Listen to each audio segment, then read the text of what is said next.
এবার প্রচলিত ধারা ভেঙে বিশ্ববাজারে কমেছে স্বর্ণের দাম। যে কোনো সংকটে যেখানে মূল্যবান এ ধাতুর দাম বাড়ে, এবার সেখানে উল্টো পথে হেঁটেছে প্রচলিত ধারা।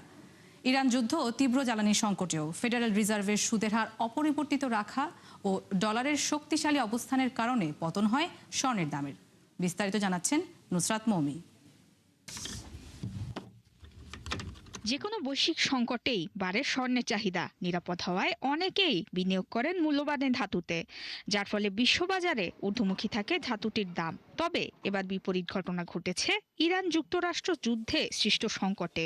প্রচলিত ধারা ভেঙে বিশ্ববাজারে বেশ কয়েক মাস ধরে কমেছে স্বর্ণের দাম।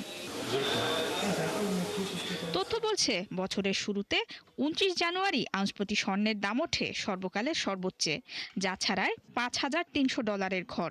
কিন্তু গেল 4.5 মাসের ব্যবধানে 23% কমে আউন্স প্রতি $1,100 দাম হারায় মূল্যবান ধাতুটি, যার মূল কারণ বৈশ্বিক মূল্যস্ফীতির সম্ভাবনা। বর্তমানে যুক্তরাষ্ট্রের মূল্যস্ফীতি 4.2%, যা 3 বছরের মধ্যে সর্বোচ্চ।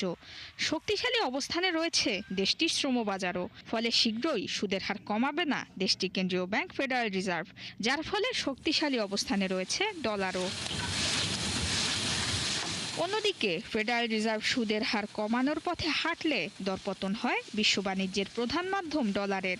এতে বিনিয়োগ প্রত্যাশায় দাম বাড়ে স্বর্ণের। তবে এবার ইরান যুদ্ধের ইতিবাচক প্রভাব পড়েছে ডলারে। মার্কিন মুদ্রার শক্তিশালী অবস্থানের বিপরীতে বিশ্ববাজারে পতন ঘটেছে স্বর্ণের দামে।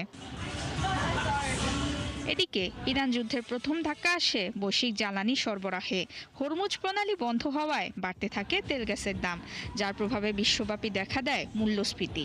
আর তার নিয়ন্ত্রণে সুদের হার বাড়াতে বাধ্য হয় বহু দেশ। স্বর্ণ এমন এক সম্পদ যা নিজ থেকে সুদ কিংবা লভ্যাংশ দেয় না।